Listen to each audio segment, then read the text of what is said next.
Exercise 3.5 और exercise 3.5 का जो है 2 नंबर सवाल है और ये 2 नंबर सवाल का जो है पहला क्वेश्चन है। 2 नंबर का ये फर्स्ट क्वेश्चन।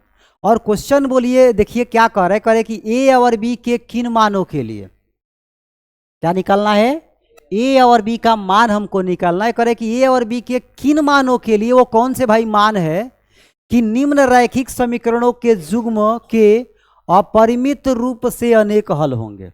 ये जो दिया गया रैखिक समीकरण युग्म है, इसका एक हल नहीं होगा, कोई हल नहीं होगा, बल्कि अनेक हल होगा जो है, ऐसा सवाल बोल रहा है जो है। फिर से सवाल को सुनिए, ए और बी के वो कौन से मान होंगे, ए और बी के वो कौन से मान होंगे जिनके लिए ये दिया गया जो रैखिक समीकरण युग्म है इसके अनेक हल होंगे। तो अनेक हल का कंडीशन क्या होता है, क्या पढ़ा है हम लोगों ने जो है कि किसी समीकरण युग्म का अगर अनेक हल होता है तो a1 बटा a2 बराबर होता है b1 बटा b2 के, बराबर होता है c1 बटा c2 के।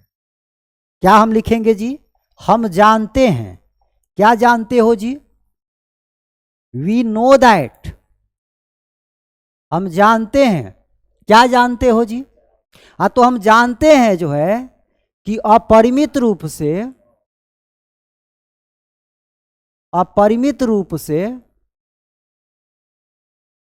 अनेक हल होने के लिए a1 बटा a2 बराबर होता है b1 बटा b2 बराबर होता है c1 बटा c2।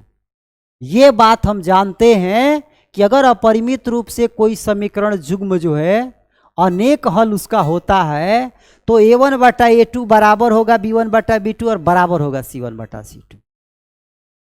तो इसी कंसेप्ट का हम लोग जो है यूज करके ए और बी का मान निकालने जो है, कैसे निकलेगा जी, a1 बटा a2, a1 बटा a2, बताइए ये दिया गया जो समीकरण युग्म है इससे a1 बटा a2 का मान क्या होगा।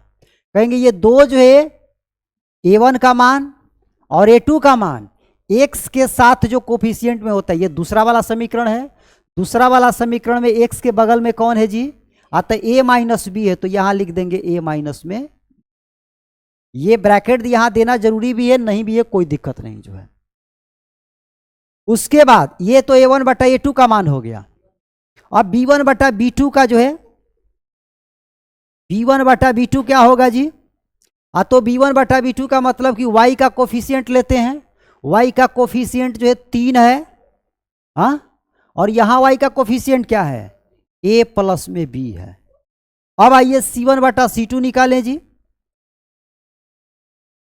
c1 बटा c2 जो है, c1 बटा c2 का मतलब ये अचर वाला पद लेते हैं, हाँ, तो ये 7 है, ये c1 का मान क्या हो जाएगा 7 जो है, और c2 का मान 3a, अब प्लस में b, अब माइनस में 2। ये पूरा लिख देना है, पूरा अधूरा नहीं छोड़ना है।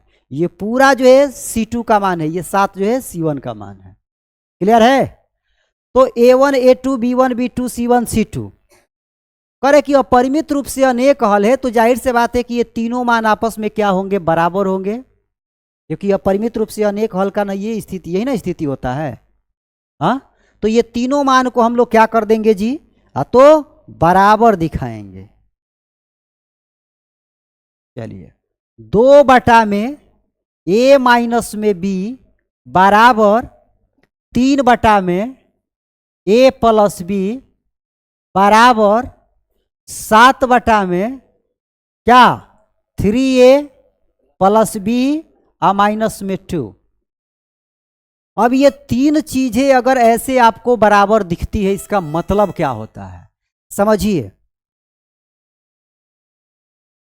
कृष्ण बराबर राधा, राधा बराबर मीरा, इसका मतलब क्या हुआ, इसका मतलब ये हुआ कि आप जो है कृष्णा बराबर राधा लिख सकते हैं, आप जो है कृष्णा बराबर मीरा लिख सकते हैं, आप जो है राधा बराबर मीरा लिख सकते हैं, कृष्णा बराबर राधा लिख सकते हैं, कृष्णा बराबर मीरा भी लिख सकते हैं, और राधा बराबर मीरा भी लिख सकते हैं। तीन चीज बराबर होने का मतलब ये होता है। तो वैसे ही जो है ये इसके बराबर, ये इसके बराबर, तो ये पहला वाला जो है सीधे आप तीसरे वाले के बराबर लिख दीजिए, फिर दूसरा वाला तीसरे वाले के बराबर लिख दीजिए, या दूसरा और ये तीसरा को भी आपस में बराबर लिख दीजिए, लिख सकते हैं। तो हम क्या करें जो है कि ये पहला वाले को तीसरे वाले के बराबर लिख दें और ये दूसरे वाले को भी जो है तीसरे वाले के बराबर लिख दें जो है। हाँ, तो उससे होगा क्या कि ए और बी में जो है दो समीकरण मिल जाएगा और उसको हल करेंगे तो ए और बी का मान मिल जाएगा। तो आओ जो है देखते हैं।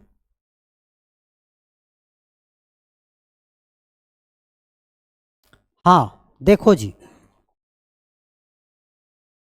ये 2/a में 2 बराबर जो है 7/3a आ प्लस b आ माइनस में 2, हमने पहला बराबर तीसरा लिख दिया। अच्छा, ये आप ये बराबर ये भी लिख सकते हो, कोई दिक्कत का बात नहीं है जो है, ये बराबर ये भी लिख सकते हो, आप ये बराबर ये भी लिख सकते हो।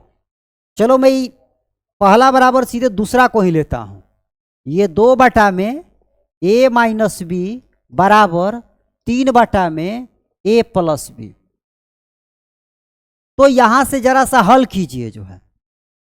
अब ये तिरछा तिरछी गुणा होगा, 2 से गुणा होगा ये पूरा तीनों में, तो 2 से गुणा 3 में तो हो जाएगा 6a, 2 से गुणा b में तो हो जाएगा 2b, और 2 से गुणा 2 में तो हो जाएगा 4, आ बराबर 7 से गुणा a में तो हो जाएगा 7a, और 7 से गुणा 2 में तो 7 दूनी का 14। बोलो, समझ में आ रही इतनी बातें? एंड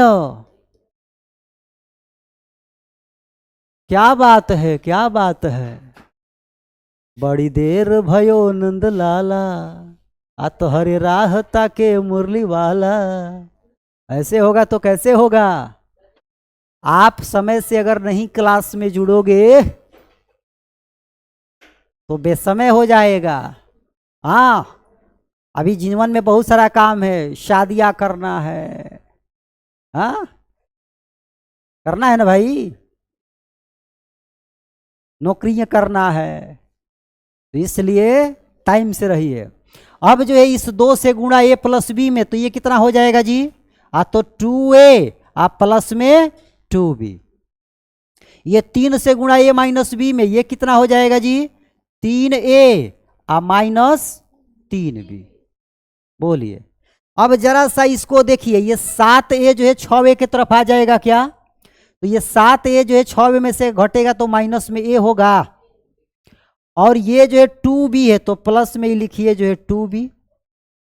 अच्छा, ये 14 है और ये 4 है, 14 जब इधर आएगा, या 4 को ही उधर भेजिए ना, 4 को ही उधर भेजेंगे तो +4 ना हो जाएगा। अब 4 में से 14 घटेगा तो कितना बचेगा?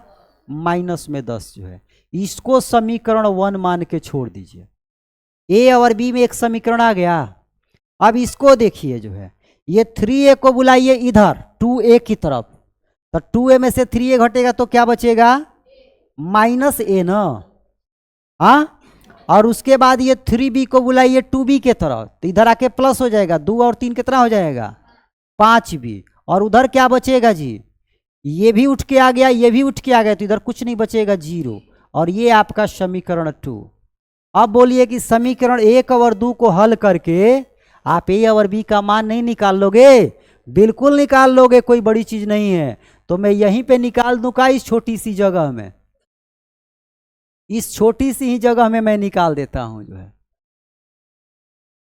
-a प्लस 2b बराबर -10, -a प्लस 5b बराबर 0। देखो जी, देखो देखो देखो देखो देखो, हाँ ये माइनस ए है, माइनस ए, ये कब खत्म होगा? किसी एक को प्लस बनना पड़ेगा, तो इसका मतलब कि हमको समीकरण इसमें से इसको घटाना पड़ेगा। तो ये प्लस हो गया, ये माइनस हो गया, ये माइनस हो गया, ये खत्म हो गया। अब ये 2b में से 5b घटेगा तो कितना बचेगा जी? माइनस में 3b बराबर -10 माइनस 0 कितना होगा? माइनस में 10 होगा। तो यहाँ से जो है माइनस माइनस दोनों तरफ से खत्म जो है, तो जो b का मान है वो 10/3 आ गया। क्या सवाल बोला था? सवाल क्या बोला था? सवाल बोला था, क्या बोला था जी? कहने गया सवाल जी, ये है ना यही है, हम खोज रहे हैं कहाँ है। सवाल बोला था कि ए और बी के किन मानों के लिए? तो बी का तो मान आ गया 10/3। अब इस बी के मान को समीकरण 1 में रख दो। समीकरण 1 किधर है जी? इसमें रख दो या 2 में भी रख दो। 2 वाला भी एकदम सिंपल समीकरण है। हाँ चलो 2 में ही रख देते हैं। 2 में रख दो भाई। हाँ तो 2 में रखेंगे तो ये माइनस में a प्लस में 5 और b के जगह पे क्या लिखेंगे? 10/3 बराबर में 0। तो बोलो तो -a बराबर ये 5×50 होगा, 50/3 होगा, उधर जाके -50/3 न होगा जी। दोनों तरफ से माइनस खत्म हो गया तो a का मान कितना आ गया? a बराबर 50/3। तो a का जो मान है वो 50/3 आया और b का जो मान है वो कितना जी? तो 10/3 आया। ठीक है, तो यही इसी a और b के मान के लिए ये जो दिया गया समीकरण युग्म है उसका अपरिमित रूप से अनेक हल होगा। तो ये सवाल बड़ा मजेदार सवाल जो है था। अगर ये सवाल आपसे एग्जाम में पूछता है तो 5 नंबर का पूछेगा और आप बना लेते हो जो है तो 5 नंबर जो है आपके हिस्से में जो है आ गया। ठीक है, तो किसी के हिस्से में दुकान आई तो किसी के हिस्से में मकान आई। मैं पढ़ने में तेज था, मेरे हिस्से में नंबर का बौछार आई। क्या?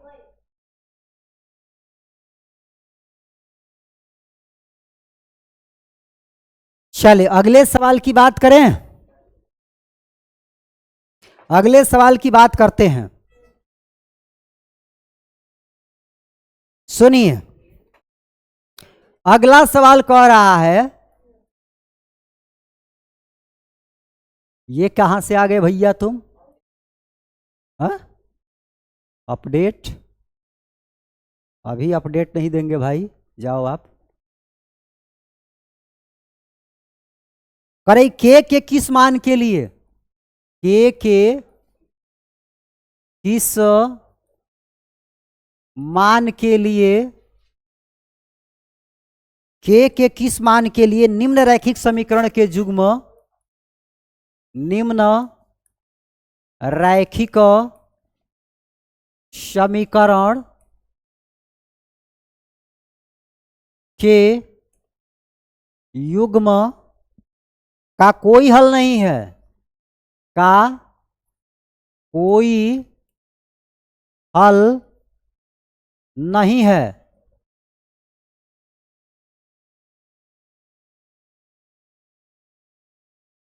थ्री एक्स प्लस वाई बराबर 1 and 2k minus 1 into X plus k minus 1 into Y बराबर 2k प्लस 1।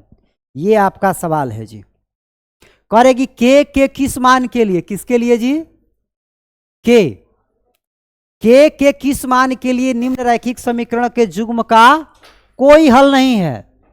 तो कोई हल नहीं होने का कंडीशन क्या होता है? a1/a2 बराबर होता है b1/b2, लेकिन बराबर नहीं होता है c1/c2 के।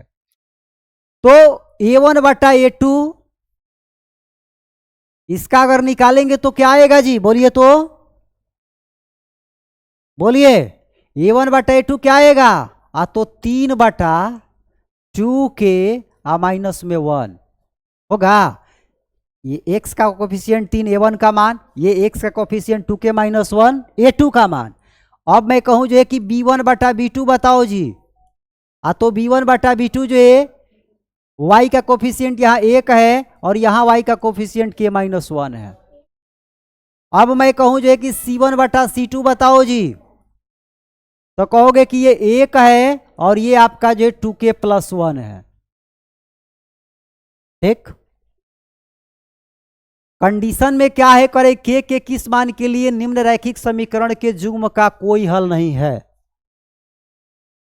तो a1 बटा a2 बराबर होता है b1 बटा b2, लेकिन बराबर नहीं होता है c1 बटा c2 के जो है।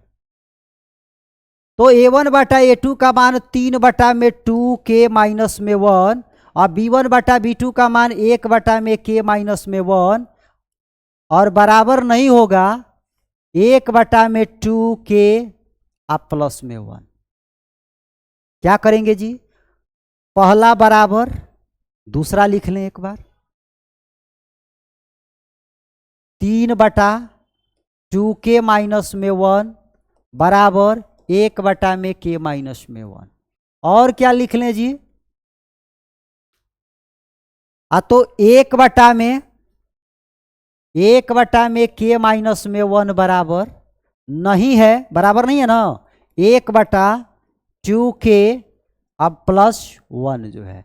इसको जरा सा हम लोग सॉल्व करें जो है, तो सॉल्व करेंगे जो है तो ये आपका क्या हो जाएगा जी, तो ये आपका 3k - 3 हो गया, 1 से इसमें गुणा करोगे 2k - 1 हो गया।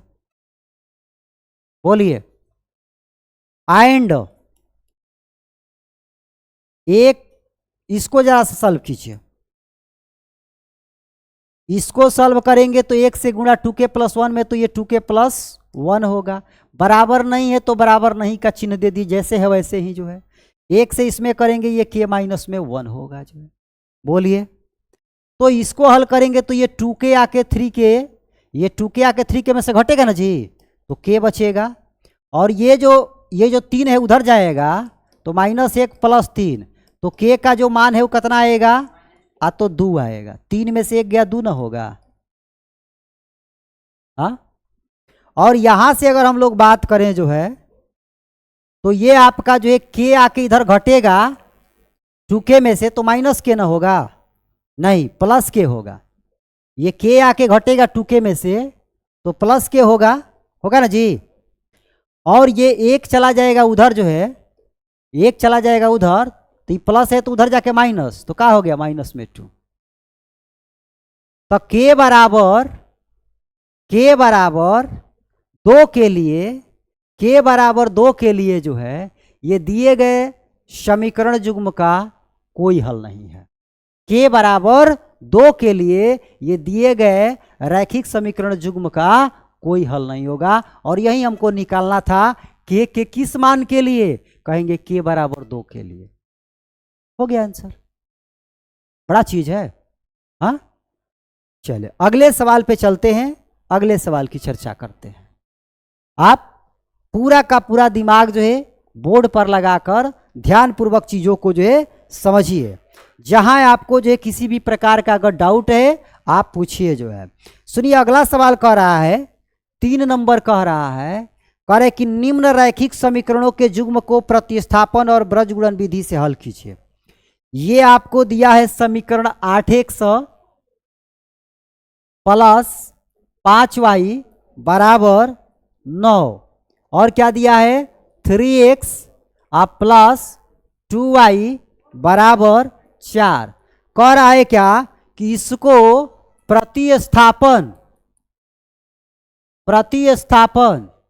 और ब्रज गुणन, प्रतिस्थापन और ब्रज गुणन दोनों विधियों से हल करना है, और आपको बताना है कि कौन सी विधि आपको ज्यादा उपयुक्त लगती है, अच्छी लगती है। ठीक है, कौन सी विधि आपको अच्छी लगती है जो है आपको बताना है जो है। समझ में आई बात है? हाँ, तो चलिए दोनों मेथड से जो है इस सवाल को हम लोग सॉल्व करें। सभी लोग जो है ध्यान पूर्वक देखें, जो है चीजों को समझे। जो है कौन कौन से मेथड से सॉल्व करना है जी? प्रतिस्थापन से। और तो पहले इसको मैं सॉल्व करता हूं प्रतिस्थापन से। प्रतिस्थापन विधि में क्या करते हैं जी? तो इसको कह देते हैं भैया आप समीकरण 1 बन जाओ और आप जो है 2 बन जाओ। समीकरण 1 से x या y का मान निकाल के समीकरण 2 में क्या करते हैं? रखते हैं। ये ना करते हैं प्रतिस्थापन विधि में। तो वही काम यहां पे करेंगे हम जो है। चलो देखो जी, देखिए समीकरण 1 से, समीकरण 1 क्या है जी? बोलो तो जरा सा। 8x प्लस 5y बराबर 9 है। तो हम यहां से x का मान निकालना चाह रहे हैं। तो x का मान निकालना चाह रहे हैं तो 8x बराबर जो है 9 माइनस में 5y लिखूंगा। ये 5y 9 के तरफ जाएगा। तो यहां से x बराबर 9 माइनस में 5y या बटा में 8 हो जाएगा। ये x का बिल्कुल छुट्टा मान, इकलौता मान निकल के आया। हाँ, 9 माइनस 5y बटा में 8। अब इस मान को कहां प्रतिस्थापित करेंगे? एक से निकाले हैं दूसरे में प्रतिस्थापित करेंगे। x बराबर 9 माइनस 5y बटा 8 को समीकरण 2 में रखने पर, मतलब कि प्रतिस्थापित करने पर, तभी ना प्रतिस्थापन विधि का पालन होगा जी। तो समीकरण 2 है क्या? 3x प्लस 2y बराबर 4 है जो है। 3x के जगह पे क्या लिखेंगे? इस x के जगह पे क्या लिखेंगे? 9 माइनस 5y बटा में क्या लिखेंगे? 8 प्लस में 2y बराबर में 4 जो है। बोलिए कोई डाउट का बात है इसमें? किसी तरह का कोई डाउट है आपको? चले, तो यहां तो कुछ कटने जैसा दिख नहीं रहा है। तो क्या करेंगे? इस 3 का जो है 9 में गुणा, 3 का जो है 5 में गुणा। तो 3 कितना हो जाएगा? 27 माइनस 3 5 का 15y और बटा में क्या लिखाएगा? 8 प्लस 2y बराबर जो है 4 जो है। बोलिए यहां तक सब कुछ क्लियर है? एकदम आ रहा है समझ में? बोलो जी। तो यहां से आपका जो है 8 अगर हम एलसीएम ले लें तो ये आपका 27 माइनस में 15y, ये 8 तो दोनों के नीचे है ना जी। तो ये चीजें तो ऐसे ही उतर जाएगी। लेकिन 8 से 2 में गुणा होगा तो ये कितना होगा जी? 16y और बराबर ये आपका 4। तो देखिए तो जरा 27, ये 16y से 15y घटेगा, क्या बचेगा? प्लस y बचेगा। और ये 8 से 4 में गुणा हो जाएगा, 8 चौका 32। तो यहां से y बराबर जो है 32 में से ये 27 जाके घट जाएगा जी। तो 32 में से 27 घटाइएगा तो कितना होगा?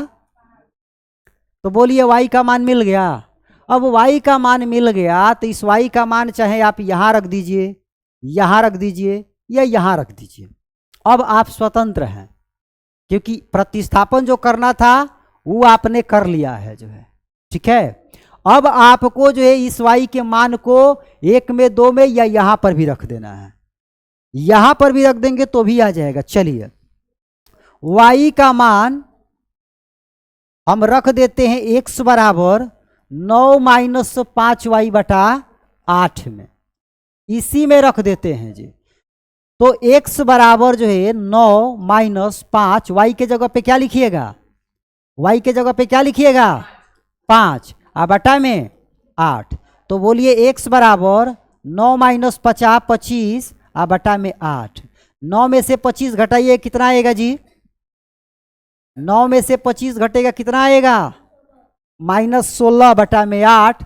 ये इससे 2 बार में कैंसिल हो गया, x का मान आ गया माइनस में 2। तो x का मान जो है माइनस में 2 आया और y का मान जो है कितना आया? 5 आया। और ये प्रतिस्थापन विधि से जो है इस सवाल को हम लोगों ने सॉल्व कर लिया।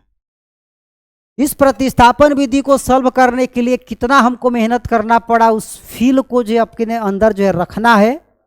अब आइए इसी सवाल को जो है ब्रज गुणन विधि से हम सॉल्व करते हैं और तब देखते हैं जो है कि कौन जो है सस्ता पड़ रहा है, कौन जो है ज़्यादा दिमाग खर्च करने वाला नहीं पड़ रहा है।